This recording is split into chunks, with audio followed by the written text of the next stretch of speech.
पूर्णमदः पूर्णमिदं पूर्णात् पूर्णमुदच्यते पूर्णस्य पूर्णमादाय पूर्णमेवावशिष्यते। ॐ शान्तिः शान्तिः शान्तिः।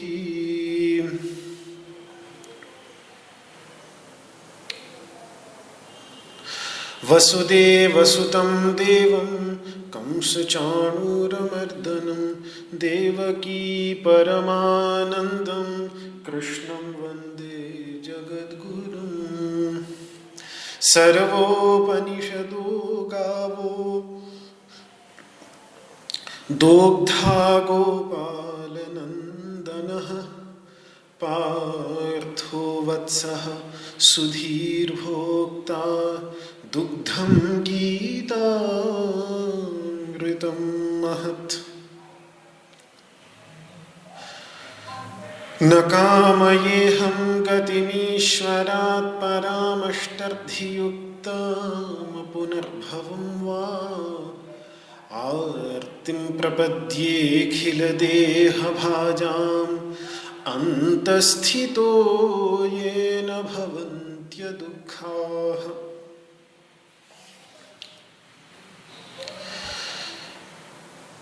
विश्वं दर्पणदृश्यमाननगरी तुल्यं निजान्तर्गतम्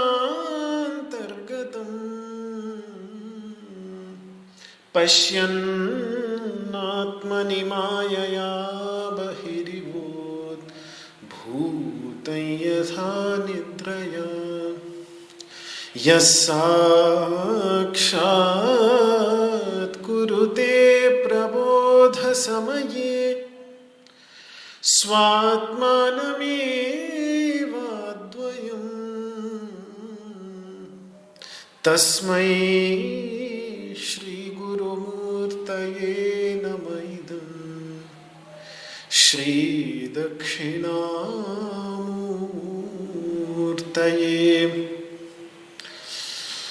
ॐ शान्तिः शान्तिः शान्तिः।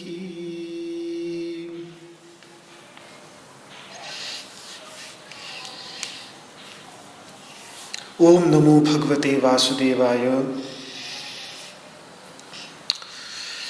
श्रीमद् भगवद गीता के सांख्य योग नामक दूसरे अध्याय के 49वें श्लोक में भगवान ने अर्जुन को कहा कि इस समत्व बुद्धि से युक्त जो योग यानी कर्म योग है उससे कहीं निकृष्ट है यह सामान्य कर्म जो सकाम भावना से किया जाता है। इसीलिए बुद्धि में शरण ढूंढ,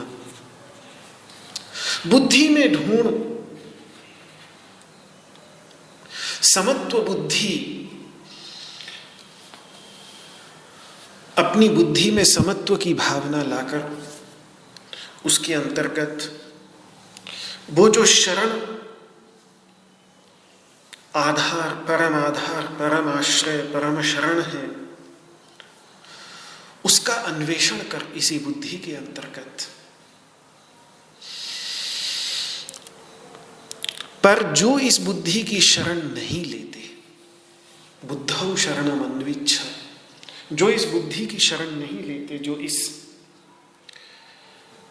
कर्म करते समय इस समझ की ओट नहीं लेते, वो सदैव दीन ही नहीं बने रहते हैं। ये बात अंतिम 2 शब्दों के माध्यम से जो तीसरी बात इस श्लोक में कही भगवान ने, कृपणाः फल हेतवः। फल हेतु मतलब जो फल के हेतु से, फल की इच्छा से काम में प्रवृत्त होते हैं, जो काम को करते ही इसीलिए हैं क्योंकि उनको उसके फल की इच्छा होती है, तो वे आध्यात्मिक दृष्टि से,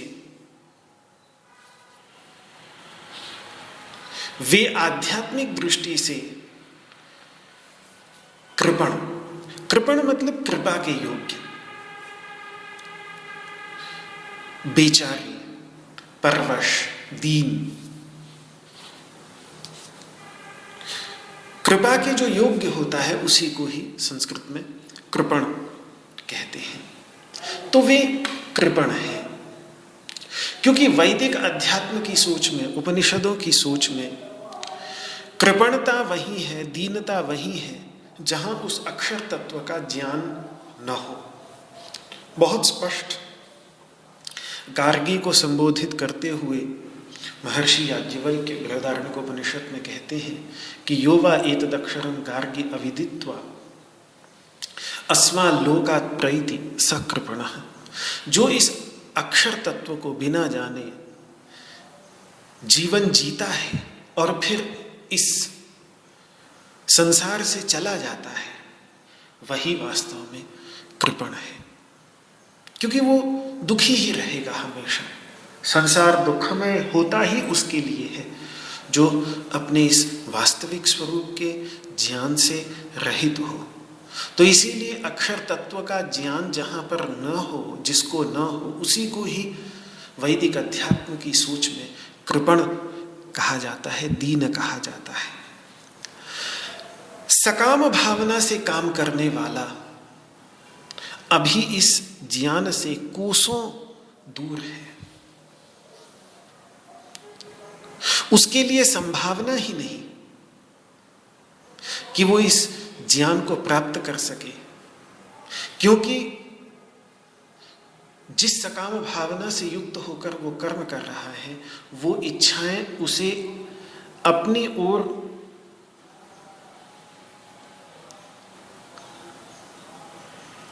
देखने ही नहीं देंगी, अपनी ओर मुड़ने ही नहीं देंगी। वो उसकी बुद्धि अपनी ओर मुड़ने के बजाय अपने अंतर्गत जो तत्व है उस तत्व को खोजने के बजाय वो बाहर के विषयों में ही इतनी रमी रहेगी, इतनी खोई रहेगी, तो फिर उसकी ऐसी दीनता, जिस दीनता के विषय में महर्षि याज्ञवल्क्य कह रहे हैं कि अपने अंतर्गत विद्यमान इस अक्षर तत्व का ज्ञान जिसको नहीं होता वही दीन है, तो ऐसी दीनता तो उसकी बनी ही रहेगी। और इसीलिए भगवान ने सकाम कर्म को निष्काम कर्म की अपेक्षा से दूर से ही अवर बताया, दूर से ही निकृष्ट बताया, अत्यंत निकृष्ट बताया, क्योंकि संभावना ही नहीं है। जब तक व्यक्ति इन इच्छाओं की ओर से अपने मन और बुद्धि को फेरेगा नहीं, तब तक अपने अंदर की ओर मुड़ेगा कैसे? वो तो बिल्कुल सूर्य से विपरीत दिशा में देख रहा है तो सूर्य को देखेगा कैसे? अगर सूर्य की ओर पीठ किया हुआ है हमने, तो फिर हम सूर्य को देखेंगे कैसे? उसके लिए सूर्य की ओर मुख करना पड़ेगा, और सूर्य तो ऊपर है। सूर्य चूंकि ऊपर है तो सब ओर से मुंह मोड़ कर उसकी ओर मुख करना पड़ेगा। लेकिन मनुष्य के लिए ही ये संभावना है। बाकी जो तिर्यक योनियां हैं, जिनका मेरुदंड तिर्यक यानी टेढ़ा है, और जिसके कारण वो केवल पृथ्वी को ही देख सकते हैं, ऊपर सर उठाकर देख ही नहीं सकते, तो वो तो इसी पृथ्वी पर जो नीचे सूर्य के प्रकाश से प्रकाशित विषय हैं, घास, पत्तियां, पानी, भोजन, शिकार, यही सब देखते रहेंगे। सूर्य से प्रकाशित होने वाले भोग्य पदार्थों को देखते रहेंगे, लेकिन इन भोग्य पदार्थों को प्रकाशित करने वाले सूर्य को कभी भी गर्दन उठाकर ना देख सकेंगे। उनके लिए संभावना ही नहीं है। मनुष्य के लिए कम से कम संभावना है, क्योंकि मनुष्य तिर्यक योनि नहीं। मनुष्य की जो मेरुदंड है ऊर्ध्वमुख है, ऊपर की ओर, तो वो चाहे तो सर उठाकर उस ओर भी देख सकता है जिसके प्रकाश से ये सारा का सारा विषय भोग्य जगत प्रकाशित है। लेकिन तब भी इस योग्यता के बावजूद महानगरों के अति व्यस्त जीवन में कितने लोग होंगे जो सूर्य को वास्तव में सर उठाकर देखते होंगे, उसका स्वागत करते होंगे, उसके महत्व पर विचार करते होंगे, उसे सम्मान देते होंगे। कितने लोग होंगे? क्यों? क्योंकि जब तक सूर्य जिसे प्रकाशित कर रहा है उसमें खोए हुए हैं, उसी में लगे हुए हैं, उसी को ही कमाने इकट्ठे करने में लगे हुए हैं, तो फिर सूर्य का क्या करना? सूर्य की ओर ध्यान किसका जाएगा? यही समस्या आंतरिक सूर्य के साथ है। प्रत्येक विषय जिसका हम भोग कर रहे हैं, जिसका अनुभव कर रहे हैं, वो प्रकाशित हो रहा है उसी आंतरिक चैतन्यमय सूर्य के प्रकाश में। लेकिन जो प्रकाशित हो रहा है विषय, उसी के पीछे जब तक हम पड़े रहेंगे, तो फिर जो उन विषयों को प्रकाशित करने वाला आंतरिक प्रकाश है, चैतन्य प्रकाश, उसकी खोज कैसे होगी? उस ओर वो तो और भी अधिक सूक्ष्म है। ये बाहर का सूर्य तो एक बार फिर भी सर उठाकर देख ले, इस आंतरिक सूर्य को तो सर झुकाकर, आंखें बंद करके, अपने को अपने अंदर समेट कर, जो भगवान आगे कूर्म का उदाहरण देंगे कि योगी जो है, यदा संहरते चायम कूर्मोंगानी व सर्वशः इंद्रियाणि इंद्रियार्थेभ्यः तस्य प्रज्ञा प्रतिष्ठिता। जैसे कछुआ अपने अंगों को अपने अंदर खींच लेता है, तो ऐसे जब अपनी इंद्रियों को इंद्रियों के विषयों से खींचकर अपने अंदर समेट लेता है, तब जाकर उसकी प्रज्ञा प्रतिष्ठित होती है, तब जाके वो स्थित प्रज्ञ बनता है। पर ये होगा कैसे?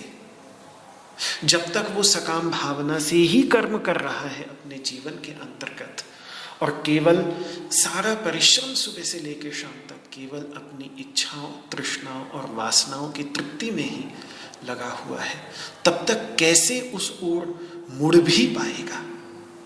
इसीलिए उसके अंतर्गत कृपणता बनी ही रहेगी, दीनता बनी ही रहेगी।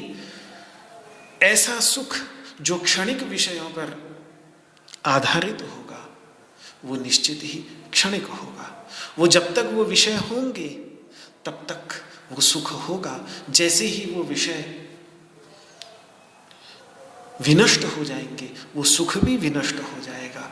और वो विषय रहा भी आए तो भी इंद्रियों की योग्यता कुछ देर बाद बहुत जल्दी इंद्रियां बहुत जल्दी थक जाती है।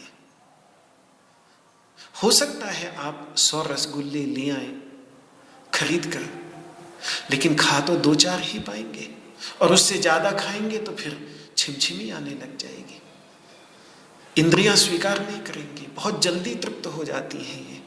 और उसके बाद वो विषय सुखकारक नहीं, उसके बाद अगर कोई मुंह में रसगुल्ला ठूंसे तो और वो रसगुल्ला काटने को दौड़ेगा, और कहीं ज्यादा ही ठूंस दिया तो उल्टी करके निकल जाएगा, इंद्रियां ग्रहण ही नहीं कर सकती। और कुछ दिनों के अभ्यास के बाद भी उनकी रुचि समाप्त हो जाती है। रोज रोज 2-2, 4-4 रसगुल्ले खाते रहे तो 2-4-10 दिन तक अच्छा लगेगा, उसके बाद मन भर जाएगा, फिर बिल्कुल खाने का मन नहीं करेगा। तो इंद्रियों की बहुत सीमाएं हैं, तृष्णा इनकी अनंत है, लेकिन भोग भोगने की योग्यता इनकी शांत है। वो कभी भी, वो बहुत ही सीमित है, भोग भोगने की योग्यता इनकी बहुत सीमित है। कुछ ही क्षणों में ये थक जाती है और फिर वही दुख का चक्र शुरू हो जाएगा। ज्यादा खा लिया पेट खराब हो गया, और ज्यादा खा लिया तो दांत में कीड़े पड़ गए, और ज्यादा खा लिया तो मोटापा बढ़ गया, ज्यादा चीनी खा लेने से, और ज्यादा नहीं ख्याल रखा तो शुगर हो गया, तो फिर वही दुख की एक परंपरा चल पड़ेगी। तो एक कृपणता, दीनता बनी ही रहेगी उस व्यक्ति के जीवन में जो सकाम भावना से ही काम कर रहा है। हाँ, जो सकाम भावना का परित्याग करके थोड़ा सा भी कार्य निष्काम भावना से करना शुरू कर देता है, वो इस अक्षर की ओर मुड़ने लगता है। जो ये अक्षर तत्व, जो ये असीम तत्व, अनंत तत्व अपने अंतर्गत विपरीत दिशा में, जिस दिशा में विषय है उस से ठीक उल्टी दिशा में, बाहर की दिशा में विषय है तो ये अंदर की दिशा में विद्यमान जो तत्व है, इस तत्व की ओर धीरे धीरे निष्काम भावना से अपने कर्तव्यों को करने वाला व्यक्ति, अपने कर्तव्यों को भगवत पूजा, भगवत आराधना, भगवत सेवा मानकर करने वाला व्यक्ति, भगवान की प्रीति के लिए करने वाला व्यक्ति, उनके प्रति समर्पण की भावना से, जो प्राणी मात्र के हृदय में ईश्वर विद्यमान है उसके प्रति समर्पण की भावना से युक्त होकर जब उस कर्म को करने लगेगा तो धीरे धीरे इस आंतरिक तत्व की ओर उसका मुख मुड़ने लगेगा। तो भगवान ने अब बतला दिया कि कृपण कौन है। कृपण वो है जो फल के लिए ही काम करता है, वो कृपण है। और अर्जुन ने कुछ देर पहले कहा है कि मुझ में कृपणता का दोष आ गया है, जिसके कारण मैं समझ नहीं पा रहा हूं कि धर्म क्या है। ये बात कही थी उसने शुरू में, वहीं से तो ये सारा व्याख्यान शुरू हुआ जब उसने कहा कि कार्पण्य दोषो बहत स्वभावः, मेरा जो स्वभाव है वो कृपणता रूपी दोष के कारण दब गया है, मेरा सहज स्वभाव। तो अब भगवान ने उस कृपणता से निकलने का रास्ता बता दिया।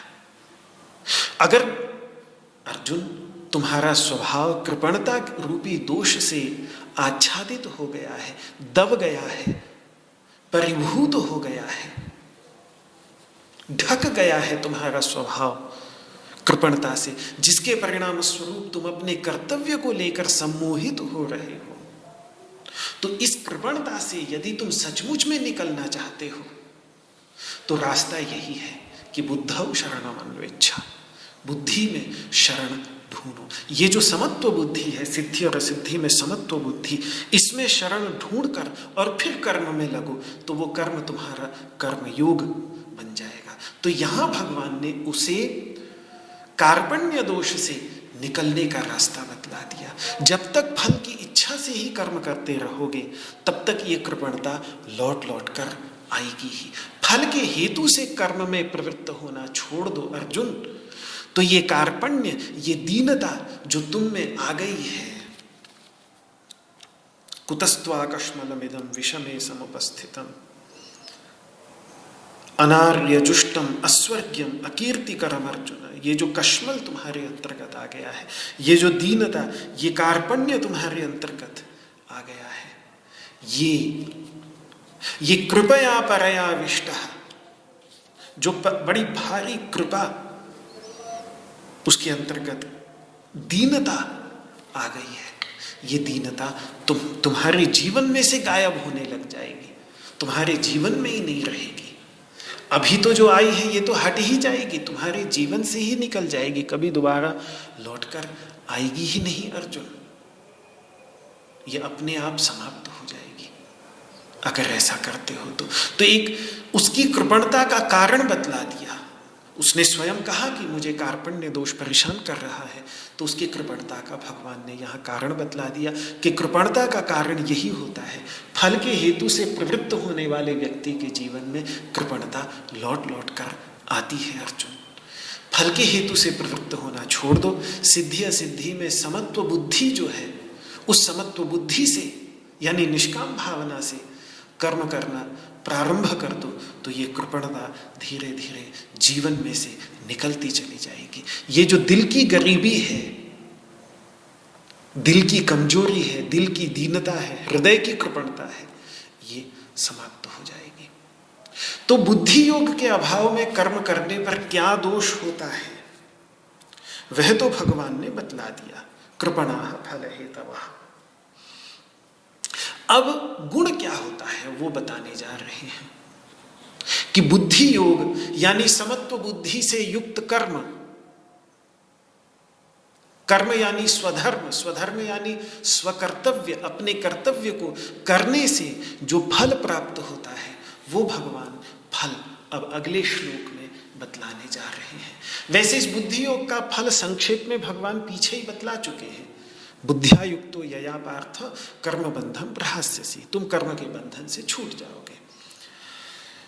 अब उसी बात को और गहराई के साथ और थोड़े विस्तार से भगवान वहां जो कहा कि कर्म बंधम प्रहास्यसि, कर्म के बंधन से तुम छूट जाओगे, तो वो कर्म का बंधन कैसा होता है, ये बात अगले 2 श्लोकों के अंतर्गत 50वें श्लोक में और 51वें श्लोक में, इन 2 श्लोकों के अंतर्गत वो कर्म का बंधन कैसा होता है और कैसे उस कर्म के बंधन से ये बुद्धि योग मुक्त करता है, ये बात आगे के 2 श्लोकों में अब भगवान बतलाने जा रहे हैं। यही बुद्धि योग के साथ कर्म करने पर गुण है। तो देखिए, कर्म का बंधन दोनों प्रकार का होता है, शुभ कर्म का भी बंधन होता है और अशुभ कर्म का भी बंधन होता है। ये बहुत महत्वपूर्ण बात है समझने की।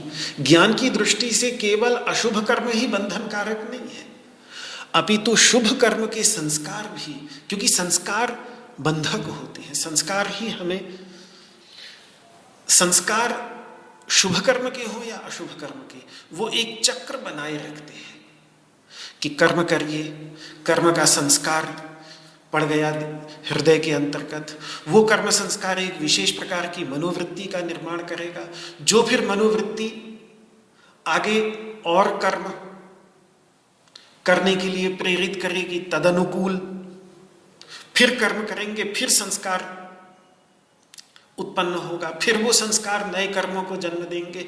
तो इस प्रकार से चाहे वो अशुभ कर्म हो या शुभ कर्म, चक्र दोनों का ही है, दोनों का ही चक्र है। तो चक्र से मुक्त होना है तो अशुभ कर्म से ही नहीं, शुभ कर्म से भी मुक्त होना है। अध्यात्म के मार्ग में शुभ कर्म का लाभ केवल इतना ही है कि वो हमें अशुभ कर्म से मुक्ति कराए। जैसे साबुन गंदगी साफ कर देता है, हाँ इतना है कि हाथ में जो भी गंदगी होगी वो साबुन धो देगा, लेकिन फिर उस साबुन को भी तो छुड़ाना पड़ेगा ना। तो इसी प्रकार से अशुभ कर्म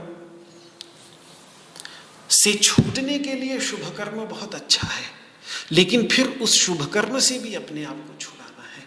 तो इसलिए फिर ज्ञान के जल से हाथ धोना पड़ता है, और ज्ञान का जल ऐसा है कि वो शुभ कर्म को भी धोकर और स्वयं भी गायब हो जाता है। इसी प्रकार से जैसे पानी साबुन को धोकर स्वयं भी सूख जाता है, उड़ जाता है। तो पूर्वकृत जो अशुभ कर्म के बंधन हैं उनसे तो मुक्त होना ही चाहता है एक अध्यात्म के मार्ग का पथिक, वो पूर्वकृत शुभ कर्मों के भी बंधन से मुक्त होना चाहता है। क्यों? क्योंकि शुभ कर्म के संस्कार भी इस चक्र में बनाए रहेंगे और आगे मृत्यु के उपरांत भी वो शुभ योनियों में ही सही लेकिन फिर भी जन्म के हेतु बनेंगे, स्वर्ग का ही सही लेकिन स्वर्ग की ही प्राप्ति के हेतु बनेंगे। स्वर्ग से परे जो सर्वव्यापक परमानंदमय सच्चिदानंद तत्व है, उस सच्चिदानंद तत्व की प्राप्ति में रुकावट ही बनेंगे। स्वर्ग में रहेगा व्यक्ति, कुछ समय तक भोग भोगेगा, फिर लौट कर इसी मानव योनि में या नीचे और भी जो जैसे उनके कर्म होंगे उनके अनुसार नीचे तिर्यगा योनि में चला जाएगा। तो ये शुभ कर्म के संस्कार भी बंधन कारक ही हैं। इसीलिए मुमुक्षु के लिए सुकृत भी, सुकृत या आगे जो भगवान शब्द प्रयोग करेंगे सुकृत दुष्कृते, दुष्कृत का अर्थ होता है पाप कर्म, अशुभ कर्म, और सुकृत का अर्थ होता है शुभ कर्म। थोड़ा सा यहाँ चूंकि सुकृत दुष्कृत की बात है तो मैं इन शब्दों की भी व्याख्या करता चलूं। पाप का अर्थ तो मैं कई बार पहले भी बोल चुका हूं, दोबारा याद दिला दूं। पाप कहते हैं ऐसे कर्म को और ऐसे कर्म के संस्कारों को जिनसे अपने को बचाना चाहिए। पा का अर्थ होता है रक्षणे, पाति रक्षति, पा रक्षणे।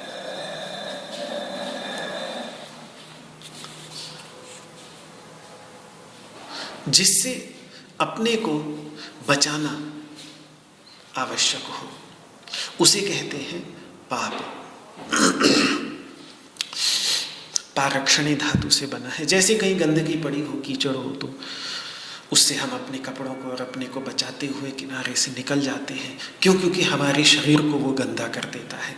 इसी प्रकार से जो हमारे अंतःकरण को, हमारे चित्त को, हमारी मनबुद्धि को जो दूषित कर दे, गंदा कर दे, गंदगी कर दे, उसको कहते हैं पाप संस्कार, पाप कर्म संस्कार। पुण्य का अर्थ पू धातु जो है वो है पवित्र अर्थ में, पावन अर्थ में, पवित्र करने अर्थ में। तो पुण्य कर्म संस्कार वो संस्कार हैं जो हमारे हृदय को पूत करते हो, हमारे हृदय को पवित्र करते हो, हमारे हृदय को पावन बनाते हो, हमारे हृदय की अशुद्धि को कम करके उसको साफ करते हो। उन्हें पुण्य संस्कार, पुण्य कर्म संस्कार कहा जाता है। तो पाप और पुण्य का ये अर्थ हो गया। शुभ और अशुभ शब्द का भी प्रयोग होता है। शुभ धातु जो है वो दीप्ति अर्थ में, प्रकाश अर्थ में। तो ऐसे कर्म संस्कार जिनके मूल में ज्ञान का प्रकाश हो, ऐसे कर्म संस्कारों को शुभ कर्म संस्कार कहते हैं। जो दैवी संपत्ति, अभयम सत्व संशुद्धि ही, ज्ञान योग व्यवस्थिति, ये जो दैवी संपत्तियां गिनाई गई हैं, ये दैवी संपत्तियां जिन कर्म संस्कारों के मूल में हों उनको कहा जाता है शुभ कर्म। ज्ञान और ज्ञान से निकलने वाली, ज्ञान का प्रकाश और ज्ञान के प्रकाश से निकलने वाली दैवी संपत्तियां जिन कर्म संस्कारों को जन्म देती हों उन्हें शुभ कर्म संस्कार, ऐसे कर्म संस्कारों को शुभ कर्म संस्कार कहते हैं। अशुभ उल्टा हो गया। तो अज्ञान के प्रकाश, अज्ञान के जो कार्य हैं, अस्मिता, अहंकार, राग, द्वेष, अभिनिवेश, भय, काम, क्रोध, लोभ इत्यादि, ये जो अज्ञान के कार्य हैं, इनके द्वारा प्रेरित कर्म, उन कर्म संस्कार, उन कर्मों से जनित जो संस्कार हैं, उन संस्कारों को अशुभ कर्म संस्कार कहते हैं। इसी अर्थ में सुकृत दुष्कृत शब्द का भी प्रयोग है। योग शास्त्रों में कभी कभी शुक्ल कृष्ण, शुक्ल और कृष्ण, शुक्ल मतलब प्रकाशयुक्त, प्रकाशशील, शुच दीप्तौ धातु, वही जैसे शुभ में शुभ दीप्तौ धातु है, ऐसे ही शुक्ल में शुच दीप्तौ, दीप्त्यर्थक शुच धातु है। तो शुक्र का अर्थ हो गया शुक्र है, शुक्ल, शुक्ल इसीलिए सफेद को कहते हैं, लेकिन वास्तव में शुक्ल है वो रंग जो दिन के 12 बजे सूर्य का रंग होता है, प्रकाश युक्त श्वेत, उसको कहते हैं शुक्ल। और कृष्ण का अर्थ होता है काला। तो इसीलिए शुक्ल कर्म संस्कार हो गए। सत्वगुण की प्रधानता होने पर जो कर्म सत्वगुण से प्रेरित हों, क्योंकि शुक्ल वर्ण जो है वो सत्वगुण का वर्ण है, तो जो सत्वगुण की प्रधानता से प्रेरित कर्म हो, उनसे निकले हुए जो संस्कार हैं उनको शुक्ल कर्म संस्कार कहते हैं। और इसी प्रकार से तमोगुण की प्रधानता से जो संस्कार, जो कर्म, तमोगुण की प्रधानता ने तमोगुण जिन कर्मों को प्रेरित किया हुआ हो, उन कर्मों के जो संस्कार हैं उनको कृष्ण कर्म संस्कार कहते हैं। तो अलग अलग शब्दों का प्रयोग हमारे शास्त्रों में आचार्य लोग करते हैं, लेकिन भाव सभी का एक ही है और बंधन कारक दोनों ही है। मुख्य बात यहाँ पर समझने की ये है, यहाँ भगवान जिस शब्द का प्रयोग करेंगे वो सुकृत और दुष्कृत शब्द है, बहुत ही प्राचीन शब्द है। ऋग्वेद का मंत्र ध्यान आ जाता है जिसमें सुकृत शब्द का प्रयोग है। यस्तित्याज सचिविदम सखायम न तस्य वाच्य विभागो अस्ति यदीम शृणोति अलकम शृणोति नहि प्रवेद सुकृतस्य पंथाम। सुकृत शब्द का प्रयोग बहुत ही प्राचीन, ऋग्वेद तो सबसे प्राचीनतम ग्रंथ है इस भारत भूमि का, तो वहां पर ये सुकृत शब्द आया है। और उस शब्द का प्रयोग यहाँ पर भगवान जिसके लिए हम पुण्य संस्कार शब्द का प्रयोग करते हैं, जिसके लिए हम शुभ कर्म संस्कार का प्रयोग करते हैं, जिसके लिए हम शुक्ल कर्म शब्द का प्रयोग करते हैं, उसके लिए भगवान यहाँ पर सुकृत शब्द का प्रयोग कर रहे हैं। पर मुख्य बात यह है कि ये सुकृत से भी मुक्त होना है व्यक्ति को, अध्यात्म की साधना के पथिक को सुकृत से भी मुक्त होना है। इसीलिए दोनों से मुक्त होने की बात भगवान यहाँ पर कहेंगे कि वो दोनों को ही छोड़ देता है, सुकृत और दुष्कृत दोनों को ही छोड़ देता है ऐसा व्यक्ति जो बुद्धि की शरण ले लेता है। अरे हथकड़ी बेड़ी लोहे की हो या सोने की, है तो हथकड़ी ही, है तो बेड़ी ही, काम तो वो बंधन का ही करेगी ना। लोहे के बजाय सोने की बना लो, लेकिन हथकड़ी होगी, बेड़ी होगी, करेगी तो बंधन ही। दूसरी बात यह है कि सुकृत जो है वो सुख को जन्म देता है, वैषयिक सुख को। सुकृत जो है अच्छे शुभ कर्म यदि सकाम भावना से किए गए हो तो वो विषय जनित, वो शुभ विषयों के अनुभवों को, अच्छे विषयों के अनुभवों को, सुख कारक विषयों के अनुभव को जन्म देंगे। और फिर होगा क्या कि फिर उस सुख के प्रति और सुख के साधनों के प्रति राग उत्पन्न कर जाएंगे, तो वो राग को दृढ़ करते हैं। अच्छा, राग जो है वो एक ऐसी वासना है जिसके मूल में अविद्या और अस्मिता है। तो सुकृत भी किया, लेकिन अगर अपने को राग से मुक्त करने का प्रयास नहीं किया, अपने को अविद्या से मुक्त करने का प्रयास नहीं किया, अपने को अस्मिता से मुक्त करने का प्रयास नहीं किया, तो हमारे सारे के सारे सुकृत, हमारे सारे के सारे शुभ कर्म, हमारे सारे के सारे पुण्य कर्म हमारे राग को ही दृढ़ करेंगे। राग को कमजोर करने के स्थान पर राग को दृढ़ करेंगे, और वही राग आगे चलकर फिर शुभाशुभ कर्मों में प्रवृत्ति का कारण बनेगा। अगर राग शुभ कर्मों में प्रवृत्ति का कारण बना तो ठीक, लेकिन कई बार राग जो है वो अशुभ कर्मों में भी प्रवृत्ति का कारण बन जाता है। क्या कमी थी उन कर्मकांडी ब्राह्मणों की जिनके पास भगवान ने अपने ग्वालों को भेजकर कुछ भोजन की मांग करी और उन्होंने वहां से भगा ही दिया उनको। कृष्ण स्वयं गए ही नहीं वहां, क्योंकि वो योग्य ही नहीं समझते थे उन कर्मकांडी ब्राह्मणों को, जो कर्मकांड में सकाम भावना से इतने लगे हुए थे यज्ञ आदि कर्मों के अंतर्गत, कि कृष्ण को लगा कि इनके पास जाना भी ठीक नहीं, क्यों जाऊं मैं इनके पास, ये तो मुझे चाहते ही नहीं। तो फिर भी उन्होंने अपने ग्वाल बालों को भेज दिया कि देखो शायद कुछ मिल जाए वहां खाने पीने को।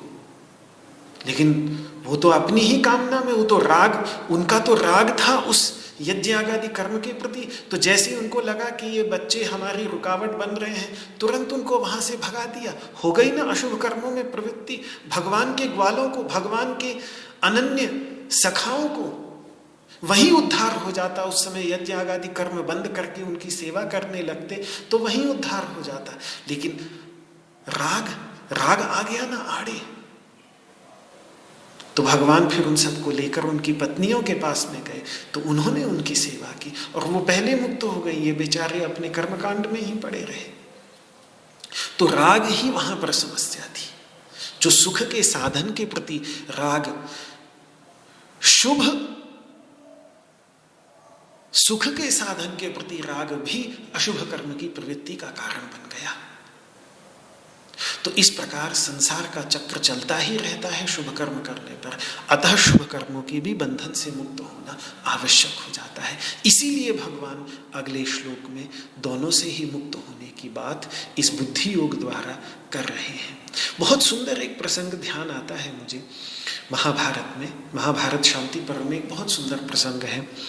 भीष्म पितामह शरशैया पर पड़े हुए हैं, युधिष्ठिर, महाराजा युधिष्ठिर के साथ संवाद चल रहा है। महाभारत का युद्ध समाप्त हो चुका है।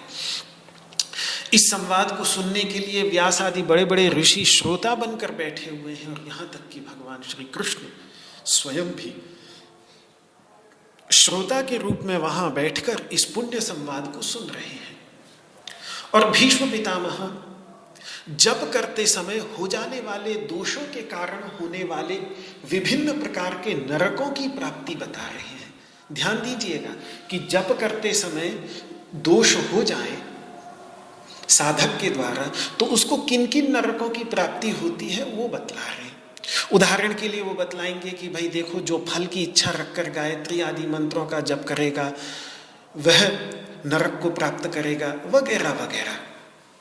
अभिध्या पूर्वकम जप्यम कुरुते यश्च मोहितः, जो मोह के वशीभूत होकर फलाभिसंधि पूर्वक फल की इच्छा से गायत्री आदि महामंत्रों का जाप करता है, यत्राभिध्याम सकुरुते, जिस फल का ध्यान करते हुए वो गायत्री आदि मंत्रों का जाप करता है, तम वै निरयम मृच्छति, उसी फल रूपी नरक को वो प्राप्त करता है।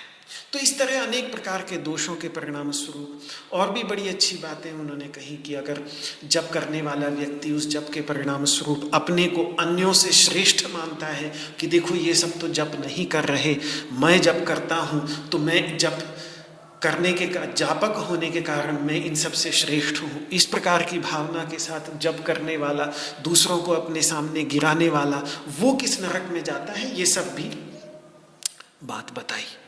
वहाँ लंबा प्रसंग है, मैं उस सब में नहीं जाऊंगा, पर जो बात मैं कहना चाहता हूँ वो जब ये युधिष्ठिर जी ने ये सब सुना तो कुछ उनको आश्चर्य सा हुआ। उन्होंने कहा ये बात कुछ समझ में नहीं आई, हजम नहीं हुई। जप को सभी यज्ञों में श्रेष्ठ बतलाया है। गीता के 10वें अध्याय में भगवान स्वयं कहेंगे यज्ञानाम जप यज्ञोस्मि, सभी यज्ञों में जप यज्ञ को सर्वश्रेष्ठ यज्ञ भगवान अपना स्वरूप बतला रहे हैं। वैसे तो ज्ञान यज्ञ सर्वोपरि है, लेकिन द्रव्य यज्ञ जो बाह्य यज्ञ हैं, कर्मकांडात्मक यज्ञ, उन यज्ञों के अंतर्गत जप यज्ञ जो है वो सर्वश्रेष्ठ इसीलिए माना जाता है क्योंकि उसके अंतर्गत बीज तक की भी हिंसा नहीं है, किसी भी पूर्ण रूप से अहिंसक जप है। और इसीलिए जप यज्ञ करके सिद्ध होने वाले ब्रह्मवेत्ता मनुष्य को मनवादी स्मृति ग्रंथों में मैत्र कहा जाता है। मैत्र क्योंकि वो समस्त प्राणियों के प्रति मित्रता की भावना रखता है। तो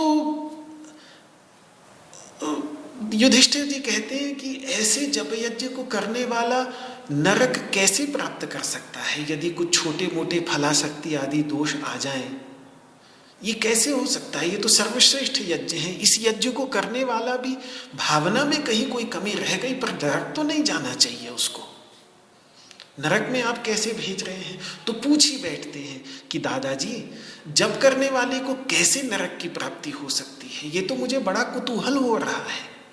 कीदृशं नरकम याति जापको वर्णयस्व में, कौतूहलम ही राजन में, बड़ा कौतूहल हो रहा है मुझे कि जप यज्ञ करने वाला नरक में जा सकता है, ऐसा कैसे हो सकता है?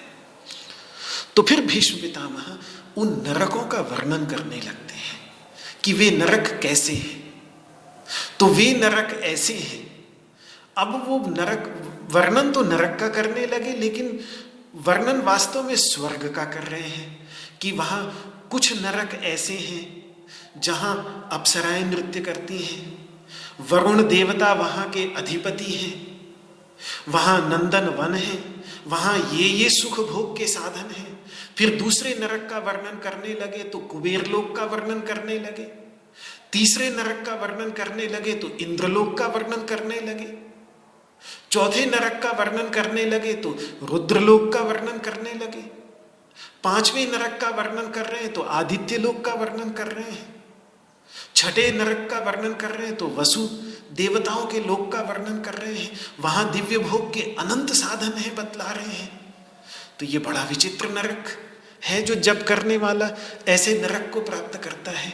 तो फिर अंत में वो कहते हैं कि बेटा, जो परमात्मा का परम पद है, तद विष्णु हो परमम पदम, जो विष्णु का परम पद है, जो उस उत्तम पुरुष पुरुषोत्तम तत्व का जो परम पद है, जो 5 क्लेशों से सर्वथा रहित है, अविद्या अस्मिता राग द्वेष अभिनिवेश इन सब से पूरी तरह से जो रहित है, जो प्रिय और अप्रिय के द्वंद्व से भी रहित है, जहां न प्रिय है न अप्रिय है, परमानंद है, जहां ज्ञाता ज्ञान और ज्ञेय की त्रिपुटी भी नहीं है, जहां क्षणिक हर्ष और क्षणिक शोक नहीं है, वो जो परम पद है उस परमात्मा का, जिसकी प्राप्ति जप यज्ञ का अनुष्ठान करने वाले को हो जाती है, उसकी अपेक्षा से ये सारे के सारे देवताओं के लोक नरक ही तो हैं।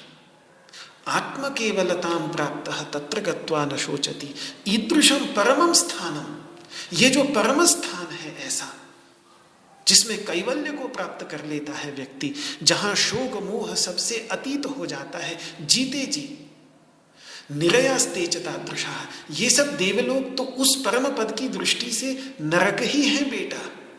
इसीलिए मैं इनको नरक कह रहा था।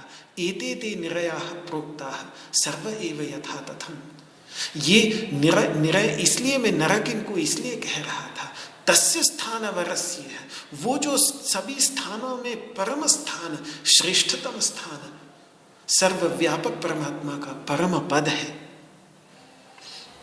जिसकी प्राप्ति का मार्ग श्रीमद् भगवत गीता दिखा रही है, उसकी अपेक्षा से ये सारे के सारे देवताओं के जितने भी लोक हैं, जिनको तुम स्वर्ग कहते हो, ये सारे के सारे सर्वे नरक संजिता, ये सारे के सारे बेटा नरक ही कहलाने योग्य है। तो अब आप देख लीजिए कि सुकृत भी जिन लोगों की प्राप्ति कराता है परमात्मा की प्राप्ति से, परमात्मा की प्राप्ति की अपेक्षा से, वे भी नरक ही है। तो कब नरक शब्द का क्या अर्थ हो जाए, कब, कई बार इसीलिए ध्यान रखना पड़ता है अध्यात्म के ग्रंथों में कि कई बार नरक शब्द अपने अंदर स्वर्ग को भी समेटे हुए है, कई बार पाप शब्द अपने अंदर पुण्य को भी समेटे हुए हैं। ये बड़ा ध्यान रखना पड़ता है अध्यात्म के ग्रंथों में। कई बार पाप शब्द के दोनों अर्थ होते हैं, पाप और पुण्य, क्योंकि पाप का अर्थ है जिससे हम अपने को बचाना चाहे। अब अध्यात्म के मार्ग चलने वाला व्यक्ति यदि पुण्य के भी संस्कारों से अपने को बचाना चाहता है तो उसकी दृष्टि से तो पुण्य भी पाप ही हो गया ना। वो इंद्रादि लोकों में, स्वर्ग लोकों में नहीं जाना चाहता, वो तो सीधे परमात्मा को प्राप्त करना चाहता है, तो उसकी दृष्टि से तो ये देवलोक भी नरक ही हो गए। तो ये बात है। तो ऐसी बातें, ये उपदेश इस प्रकार के हमें अन्य ग्रंथों में भी, इसी प्रकार से विष्णु पुराण में भी अभी कुछ ही दिन पहले, कल परसों ही मैं देख रहा था, बड़ा सुंदर संवाद है महर्षि पराशर और मैत्रेय के बीच में। तो वो यही कहते हैं कि विष्णु तत्व का स्मरण करने के परिणाम स्वरूप जिनके सारे के सारे क्लेश क्षीण हो गए हैं, वो जो जीवन मुक्ति को प्राप्त करते हैं, उनके लिए तो स्वर्ग की प्राप्ति भी विघ्न है। जिसका मन वासुदेव में लग गया है, वासुदेवे मनो यस्य, उसके लिए तो इंद्रत्वादि फल भी अंतराय है, रुकावट है। तो इसीलिए फल की इच्छा रखकर शुभ कर्म करने वाला व्यक्ति ज्यादा से ज्यादा इन्हीं अवस्थाओं को तो प्राप्त करेगा। तो वो दीन ही रहाएगा, वो बेचारा कमजोर ही है, वो नुकसान में ही रहेगा। क्योंकि परम पद से वो भ्रष्ट हो ही जाएगा। परम पद की प्राप्ति का मार्ग जो है वो एक ही है कि व्यक्ति बुद्धि योग की शरण ले, समत्व बुद्धि से युक्त होकर कर्म करे, जिससे दुष्कृत ही नहीं अपितु सुकृत से भी, सुकृत के भी बंधन से वो मुक्त हो सके। तो इस प्रकार से वास्तव में आगे के जो 2 श्लोक हैं वो कृपणाः फल हेतवः, फल के हेतु से काम करने वालों को जो कृपण कहा, उस कृपणता की ही व्याख्या है। भगवान अगले 2 श्लोकों में यही दिखाने जा रहे हैं कि फल के हेतु से कर्म करने वाला कृपण क्यों है, ये दिखाकर कि निष्काम भावना से करने वाले व्यक्ति को क्या क्या उपलब्ध होता है। निष्काम भावना से कर्म करने वाला व्यक्ति पुण्य और पाप दोनों के ही बंधन से मुक्त हो जाता है, जबकि फल के हेतु से सकाम भावना से कर्म करने वाला व्यक्ति शुभ कर्म भी करेगा। वैसे तो सकाम भावना से बहुत कुछ हम पाप कर्म ही करते हैं, लेकिन फिर भी अगर वैदिक धर्म के मार्ग पर भी चलेगा और फल की इच्छा से ही सही शुभ कर्म भी करेगा, तो भी वो पुण्य के बंधन में बंधेगा। होगा उसको सुख का अनुभव, दुख का अनुभव नहीं होगा, लेकिन फिर भी उस सुख के चक्र में भी वो पड़ा ही रहेगा, बंधन में बंधा रहेगा। तब भी उसकी कृपणता बनी ही रहेगी, दीनता बनी ही रहेगी। निष्काम भावना से कर्म करने वाला जन्म मृत्यु के बंधन से मुक्त हो जाएगा, जबकि फल के हेतु से कर्म करने वाला, सकाम भावना से कर्म करने वाला जन्म मृत्यु के बंधन में पड़ा रहेगा। अगर निकृष्ट कर्म करेगा, अगर कामना से युक्त होकर पाप कर्म करेगा, तब तो नीचे की योनियों में जाएगा। अगर शुभ कर्म भी करेगा फल की इच्छा से, तो भी ज्यादा से ज्यादा देव योनियों में चला जाएगा बस। लेकिन चक्र में तो रहेगा तो इसी संसार के चक्र में, इस संसार के चक्र से नहीं निकलेगा। तो इसीलिए उसकी कृपणता बनी ही रहेगी, दीनता बनी ही रहेगी। निष्काम भावना से कर्म करने वाला अनामय पद को प्राप्त कर लेता है। 51वें श्लोक में कहेंगे, जन्म बंध विनिर्मुक्ताः पदम गच्छन्ति अनामयम्। आमय का अर्थ होता है बीमारी, आमय का अर्थ होता है विक्षेप। समस्त विक्षेपों से रहित पूर्ण आंतरिक शांति की अवस्था को प्राप्त कर लेता है निष्काम भावना से कर्म करने वाला व्यक्ति। जबकि फल के हेतु से काम करने वाला कभी भी उस अनामय पद को प्राप्त नहीं कर पाता, उसे निकृष्ट देवलोकों में ही संतुष्ट रहना पड़ेगा, जहां से फिर वो लौटकर इसी दुख भरे संसार में आ जाएगा।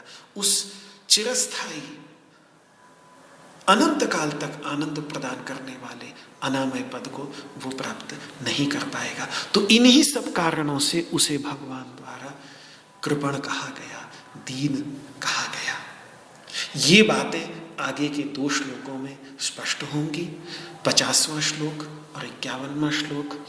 50वें श्लोक का उच्चारण कर लें, दूसरे अध्याय का 50वां श्लोक, फिर विशेष विचार मैं आपके सामने कल प्रस्तुत करूंगा। उच्चारण कर लेते हैं, संक्षेप में अर्थ कर लेता हूं। दूसरे अध्याय का 50वां श्लोक।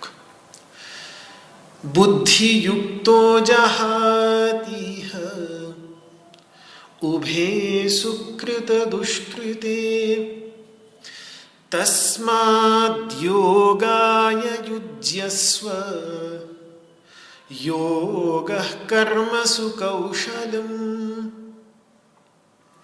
बुद्धि युक्तो जहातीह उभे सुकृत दुष्कृते तस्माद्योगाय युज्यस्व योगः कर्मसु कौशलम्। बुद्धि युक्तो जहातीह उभे सुकृत दुष्कृते तस्माद्योगाय युज्यस्व योगः कर्मसु कौशलम्।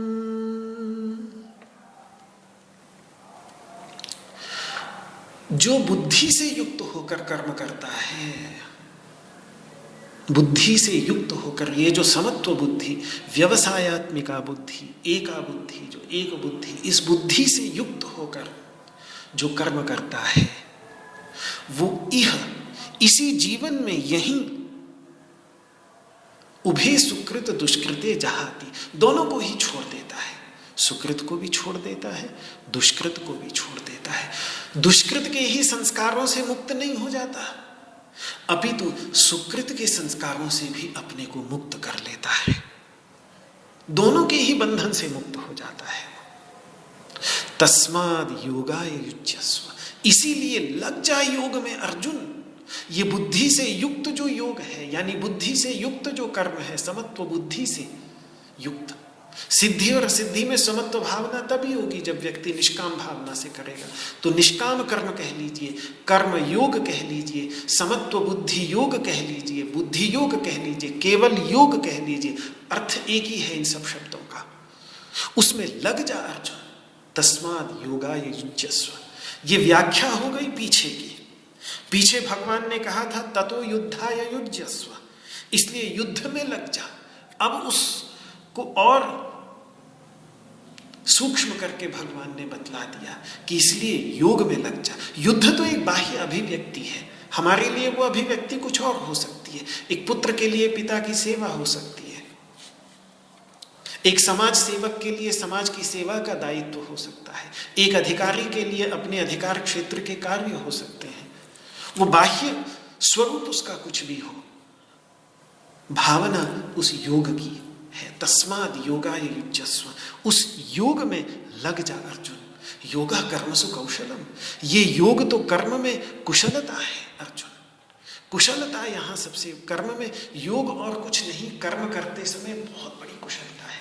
कुशलता यही है कि जो कर्म बंधन का कारक है, जो कर्म संसार में गिराने का कारण है, संसार में बनाए रखने का कारण है, उसमें उसको इतनी कुशलता से करे व्यक्ति कि वही कर्म जो बंधन का कारण था वो मुक्ति का कारण बन जाए, वही कर्म जो संसार का कारण था वो मोक्ष का कारण बन जाए, वही कर्म जो विषयों में बंधन का कारण था वो आत्मज्ञान का साधन बन जाए।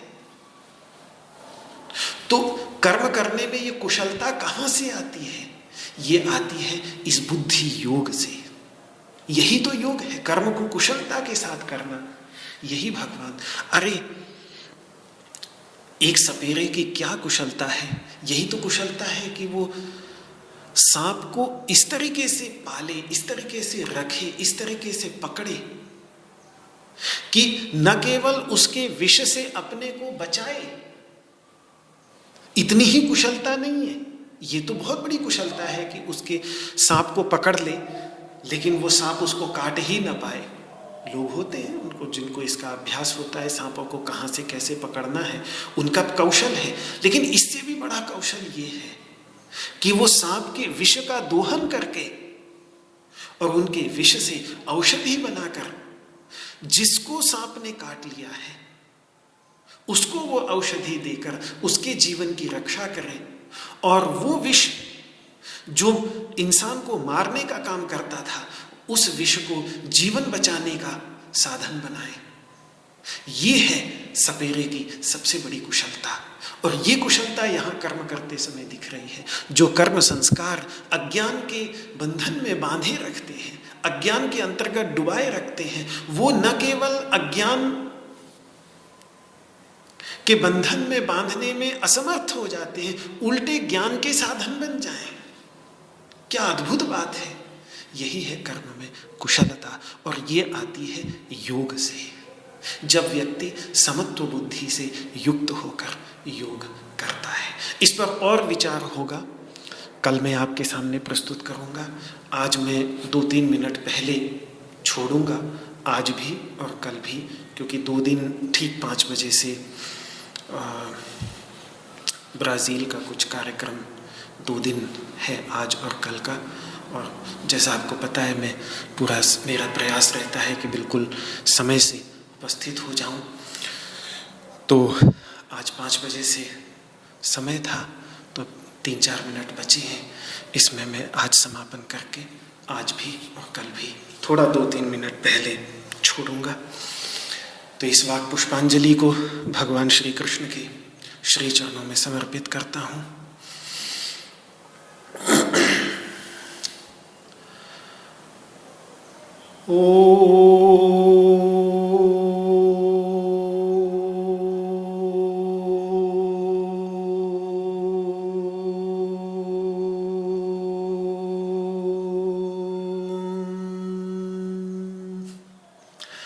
सर्वे भवन्तु सुखिनः, सर्वे सन्तु निरामयाः, सर्वे भद्राणि पश्यन्तु, मा कश्चित् दुःखभाग् भवेत्। ॐ शान्तिः शान्तिः शान्तिः। न त्वहं कामये राज्यं न स्वर्गं न पुनर्भवं, कामये दुःखतप्तानां प्राणिनामार्तिनाशनं। श्रीकृष्णार्पणमस्तु। आपको मेरा हाथ जोड़ करके प्रणाम। जय श्री कृष्ण, जय श्री कृष्ण, जय श्री कृष्ण।